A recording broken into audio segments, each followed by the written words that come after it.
네, 총선 이후에 여러 가지 정치 이슈가 쏟아지고 있는데요. 자, 이분의 진단 들어보도록 하겠습니다. 정성호 더불어민주당 의원을 스튜디오로 모셨습니다. 어서 오세요. 네, 안녕하십니까. 5선 되시는 거죠? 네, 그렇습니다. 축하드립니다. 네, 감사합니다. 네. 5선 되셨으니까 그냥 바로 이 질문부터 좀 드려보고 싶은데 의장 후보로 지금 그 언론 보도를 타고 있는데요. 네네. 의사가 어떠십니까?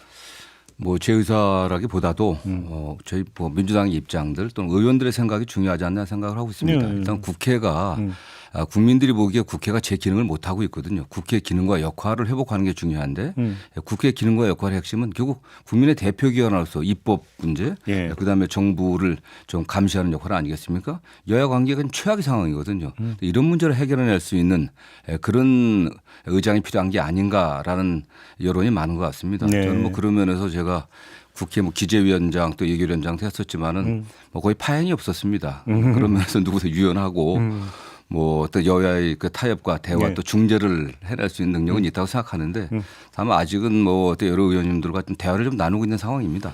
그러면 지금 의원님의 그 대답을 한마디로 정리하면 마다하지 않겠다. 이렇게 정리해도 되겠죠. 모르겠습니다. 어쨌든 뭐 여러 의원들과 좀 상의를 좀 해보려고 하고 있습니다. 네. 근데 보통 이제 그 원내 제1당에서 국회의장이 나오잖아요. 네네. 그러면 이제 제1당 내부에서 의원들 사이에서 이게 뭐 경선을 하는 경우도 있죠. 의장 경선도 한 적이 여러 번 있었죠. 있었죠. 네. 네. 그러니까. 네네. 그러면 이번 같은 경우도 경선으로 갈 가능성이 좀 있다고 봐야 되겠네요. 일단 뭐 굉장히 강력한 의지를 표시하는 분들이 계시고 있지 않습니까? 그렇기 때문에 경선이 불가피하지 않겠나는 생각은 좀 듭니다. 어차피 경선까지 갈 것 같다. 네. 그러면 지금 원내대표 경선보다 국회의장 경선이 더 주목받을 것 같은데요? 뭐 그러나 실제로 국회 운영에 있어서는 원내대표 또 당대표 원내대표 역할이 굉장히 크죠. 국회의장이 의장이 당선되면은 정당에서 이탈해야 되거든요. 당적을 버려야 되기 때문에 무소속인데 국회 전체 운영은 국회의장이 의사일정을 결정하는 과정에서 큰 역할을 하지만 사실은 뭐 민주당의 입장, 다수당의 입장은 원내대표와 당대표 역할이 굉장히 중요합니다. 그러니까요. 혹시 관련해서 이재명 대표하고 좀 얘기 나눠보신 적이 있습니까? 뭐 총선 이후에 한번 뵙고 뭐 전반적인 문제와 관련해서 이제 저간의 그 여러 가지 여론들을 좀 모아갖고 전달한 적은 있습니다. 예, 알겠습니다. 의장 이야기가 나왔으니까 관련 질문을 좀 이어서 드렸으면 좋겠는데 어제 저희가 홍익표 원내대표 인터뷰를 했어요. 그런데 홍익표 대표는 그 법사위원장은 물론이고 운영위원장까지 더 나아가서 미국식으로 아예 모든 상임위원장을 제1당이 맡는 그래서 책임 정치를 구현하는 이런 것도 한번 생각해 볼 필요가 있다. 이런 취지의 답변을 했고 이게 어제 그래서 정적으로 상당히 논란이 됐거든요. 의원님 입장은 어떠세요? 저는 뭐 기본적으로 그런 측면도 있습니다. 어쨌든 다수당이 국회에서는 국회가 어떤 정부를 견제하는 입장이 있는 거 아니겠습니까? 그렇기 때문에 행정부를 견제 감시하려고 하면 국회의 다수당이 책임을 지고 역할을 하는 게 맞다고 하는 그런 것도 충분한 뭐 논거가 될 수 있고요. 다만 현재 그 여야가 의석수에 따라서 상임위원장을 배분하는 이 구조는 김대중 대통령이 과거에 87년 체제에 들어서면서 여야 합의로 그렇게 된 건데 좀 많은 것들이 고려돼야 될 것 같아요. 다만 지금 국회 입법 과정을 쭉 보게 되면은 법사위 권한이 너무 강합니다. 그렇기 때문에 지금과 같은 관행으로 간다고 하면 그 대의민주주의가 오히려 훼손되는 거죠. 법사위 소수당이 법사위원장을 맡아 갖고서 입법 기능을 사실상 마비시키는 이런 역할을 하게 된다고 하면 문제가 있는 거 아니겠습니까? 그렇기 때문에 그다음에 국회 운영도 운영위원장이 뭐 당연직 여당위원장 여당 원내대표가 하는 것처럼 돼 있는데 그것도 저는 뭐 쏙 다시 재고해 봐야 된다고 생각하고 있습니다. 운영위원회가 소관 부처는 대통령실이기 때문에 여당이 해야 된다고 하는데 그 논리를 맞지는 않는 것 같아요. 운영위원회가 사실은 국회법을 비롯한 국회 운영 전체 국회 사무처까지 다 관할하고 있기 때문에 법사위원장 운영위원장 특히 문제는 한번 그 다수당이 맡는 게 맞지 않는가라는 생각을 해봅니다. 법사위원장과 운영위원장은 관련해서 하나만 더 질문 드리면 그 이제 체계 작구 심사 기능이 있어서 법사위가 상원 기능을 하는 그 이유 중에 하나가 그걸로 꼽혔고 그러다 보니까 그 기능을 따로 떼어내서 법제위원회를 신설하자는 국회법 개정은 그 김진표 의장인가요? 직접 발의해서 그 발의 이게 좀 어떤 게 그 개정될 가능성이 없나요? 저는 쉽지는 않아 보이는데요. 다만 여야가 합의해 갖고 현재 법사위가 하는 그런 역할들은 좀 나눠야 되지 않겠나는 생각을 하고 있습니다. 법사위는 법사위 소관의 그 소관 부처들 거기를 통제하는 또 감시하는 역할을 하고요. 체계 자구 심사 기능은 별도로 따로 만들어서 하는 게 맞지. 지금처럼 체계 자구 심사라는 이름으로 해가 갖고서 상임위에서 올라온 법안들을 다 뜯어고치고 거기서 그냥 잡고 있는 거예요. 네네네. 이거는 잘못된 거 아니겠습니까? 네, 그렇기 때문에 예. 저는 충분히 고려되고 가능하면 여야가 합의해 갖고 그런 식으로 법사위의 기능을 나누는 게 좋지 않겠나는 생각을 해봅니다. 알겠습니다. 국회 얘기 말고 이번에 좀 당 얘기 좀 여쭤보고 싶은데 그냥 그 단도직입으로 이재명 대표가 연임을 해야 된다고 생각하십니까? 뭐 그게 관련해서도 좀 그 양론이 있는데요. 네. 두 가지 측면이 있겠죠. 그냥 대선 어쨌든 민주당의 가장 유력한 대선 후보 아니겠습니까? 현재 당 대표고 또 이재명 당 대표의 목표가 결국 다음 대통령 출마이신데 그렇다고 하면 거기에 집중하려고 하면은 연임하지 않는 게 낫다라는 의견도 있고 네. 다만 지금 다수 여당이 또 책임 있지 않겠습니까? 다수 야당의 책임 있지 않겠습니까? 윤석열 정권을 이번에 심판해 갖고 국회가 본인의 역할을 하고 민주당이 좀 윤석열 정권의 이 무능 폭주하는 이 상황을 좀 막아야 된다. 이런 측면에서 당대표가 강한 어떤 리더십을 보여줄 필요성이 있기 때문에 저는 그런 면에서는 또 연임할 필요성도 있지 않겠나는 생각을 해봅니다. 그럼 의원님 개인 견해는 둘 중에 어떤 겁니까?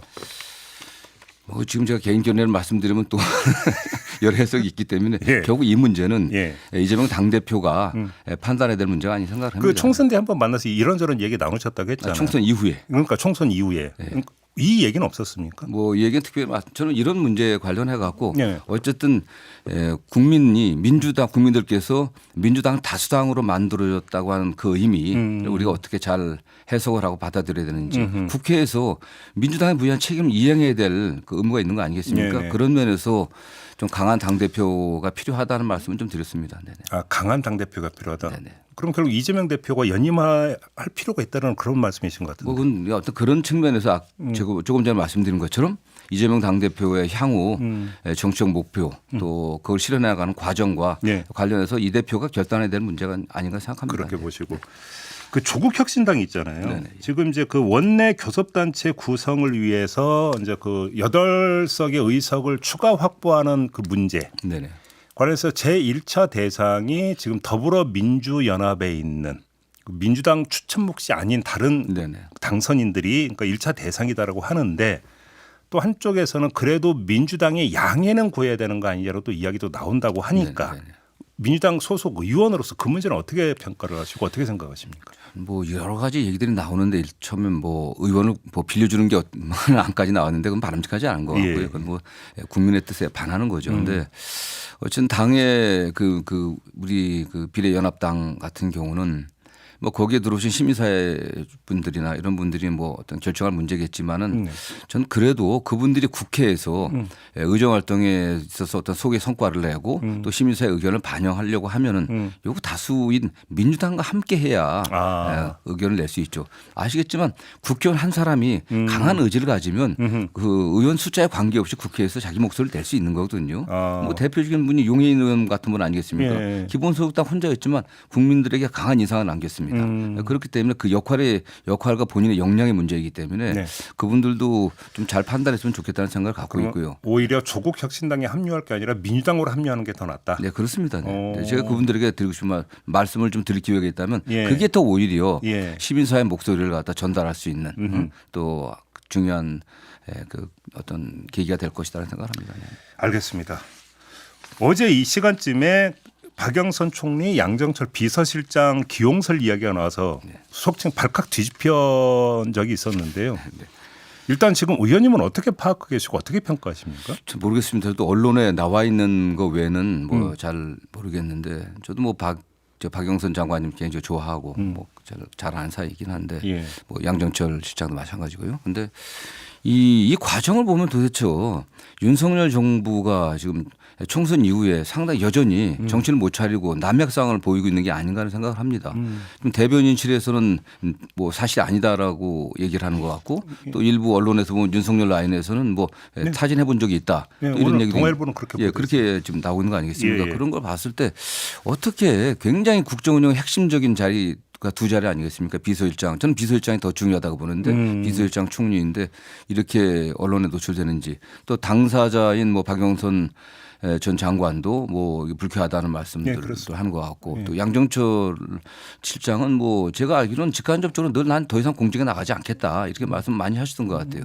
근데 그런 분을 뭐 비서실장 총리 이렇게 운운하는 것 자체가 좀 이상한 것 같습니다. 저는요. 그냥 약간 일부 아이디어 차원에서 나온 얘기들 아이디어 차원에서 떠보는 게 확대된 게 아닌가 하는 그런 생각을 하고 근데 있습니다. 지금 보도 나온 대로 제3의 라인에서 그걸 검토를 했다면 실제로 그 검토까지 했던 그 마인드는 어떤 마인드라고 이해를 해야 되는 겁니까? 뭐 일단 국민들께서 이번에 윤석열 정권을 심판했고 야당과도 소통하고 또 협치해야 된다라는 뭐 국민의 명령이 있었다고 그런 판단하에서 또 야당 인사들 갖다 기용해야겠다는 이런 아이디어 같은데 이런 생각 뭐 그런 가능 단순한 생각 아니겠습니까? 유사 거국. 네네. 유사 거국 내각식 이런 식으로 봐야 되는 거예요. 그런데 지금까지 윤석열 대통령의 국정 운영 방식을 보면 무슨 의미가 있는지 저는 모르겠어요. 윤석열 대통령의 현재 상황 인식이 전혀 달라지지 않았거든요. 네. 대통령이 변해야 됩니다.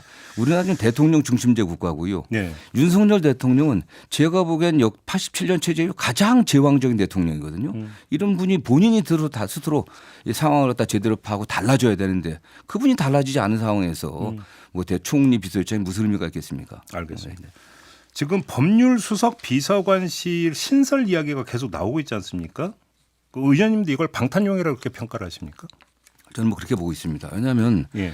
뭐그 언론의 보도를 보면 뭐 민심 청취 기능을 강화하겠다, 네. 또 민심 파악 기능을 강화하겠다고 하는데 민심 청취, 민심 파악해갖고 결국은 그걸 국정에 반영하는 거 아니겠습니까? 네. 그런데 민심을 청취하고 민심을 파악하려면요, 결국은 사정기관을 통할 수밖에 없습니다. 결국 경찰, 검찰, 뭐 국정원, 뭐 감사원 이런 쪽에 정보 라인에서 올라오는 그게 필요한 거 아니겠습니까? 결국 그 얘기가요, 민심 청취, 민심 파악이라고 하는 것이 그리고 결국 그게 국정에 반영하고 인사에 반영하게 되는 겁니다.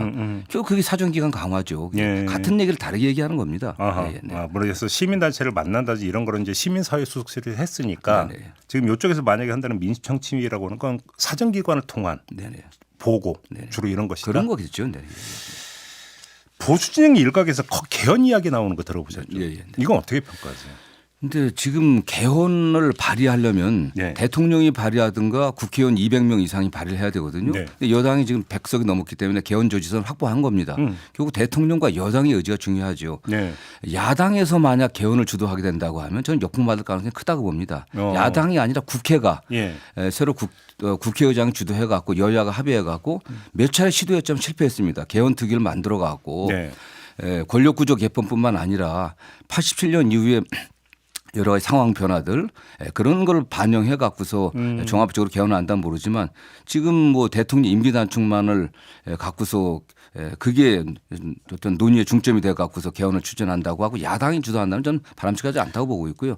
결국 대통령이나 여당이 일단 기본적인 합의를 해야 될 것으로 보고 있습니다. 그러면 여권에서 대통령이나 여당이 먼저 개헌 제안을 공식적으로 하면 민주당도 아주 집중적으로 검토해볼 여지는 있다 이런 말씀이시죠? 저는 그렇게 해야 된다고 보고 있습니다. 이건 어쨌든 대통령이 현직 대통령의 임기를 단축하는 문제이기 때문에 그리고 여당이 개헌 저지선을 확보하고 있기 때문에 저는 정부나 대통령과 여당이 어쨌든 나라의 미래를 위해 갖고서 뭐 4년 중임제를 바꾸겠다. 이게 과거 뭐 노무현 대통령도 원포인트 개헌 제안했던 거 아니겠습니까? 그렇게 한다고 하면 야당도 거기에 대해서는 적극적으로 응해야 되지 않겠나 생각을 해봅니다. 그런데 그 권력구조 개편 원포인트 개헌이 아니라 포괄 개헌으로 해야 된다 이런 말씀이시고 거기 뭐 사실 헌법 전문 뭐 이제 5.18 정치 헌법 전문 수록 이야기는 옛날부터 나왔으니까 이건 지금 당장에도 할 수 있는 거잖아요. 그러면 포괄 권력구조만이 아니라 여러 가지를 한번 손보는 개헌은 여권이 먼저 제안하면 받을 수는 있다. 받을 수 있고 그거는 국회가 어쨌든 국회 의결을 거쳐야 되기 때문에 국회가 주도한 대통령이 물론 발의할 수 있겠지만 결국은 국회가 국민의 대의기관 국회가 해 주도적인 역할을 해야 되지 않겠습니까? 국회 그럼 개헌 특위를 만들어 갖고 추진을 해야겠죠. 그래요. 개헌 특위를 항상 만들었잖아요. 근데 대개 실패했습니다.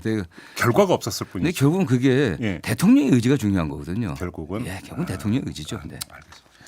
모신 김에 지금 이화영 전 경기 평화부지사의 이른바 진술 조작 그 증언을 둘러싼 진위 논란이 계속되고 있는데 의원님은 어떻게 파악하고 계십니까? 참 모르겠습니다. 저도 굉장히 오랫동안 뭐 변호사를 했었는데 뭐 과거에는 뭐 그런 얘기도 좀 있었습니다. 그러나 지금 그런 행태들은 없었다고 보이는데 술을 먹고 연어를 들여와서 그러니까 그러나 윤석열 정권이 들어서 갖고 이재명 대표와 또 관련된 사건을 수사하는 검찰의 행태를 보면은 수단 방법을 가리지 않고 있습니다.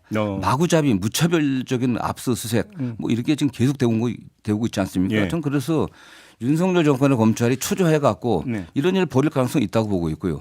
다만 오랫동안 구속돼 있는 피의자인 피고인이죠. 재판받고 있으니까 예, 피고인자 피의자인 이화영 전 부지사가 예. 없는 사실을 만들어낼 그런 동기가 있는가. 그렇게 없는 사실을 만들어내서 본인이 얻을 이익이 있는가. 동기나 그 이익의 측면에서 본다고는 좀 거짓말할 가능성이 좀 오히려 적다고 보고 있습니다. 그렇게 보시는 예, 거고. 예, 네. 어차피 이거는 사실은 팩트 문제잖아요. 네네. 그러면 그 정치권에서 해석의 기초에서 공방을 벌일 게 아니라 어차피 대검도 조사에 들어간다고 하니까 네네. 일단 그걸 좀 기다려보는 게 낫지 아니 않겠습니까? 대검이 조사한다고 하면 뭐 이렇게 고양이에게 생선 맡기는 거랑 똑같은 거죠. 그래. 어떻게 믿겠습니까 사실은. 그런 점에서 예, 예. 국방위 소속이시잖아요. 네네.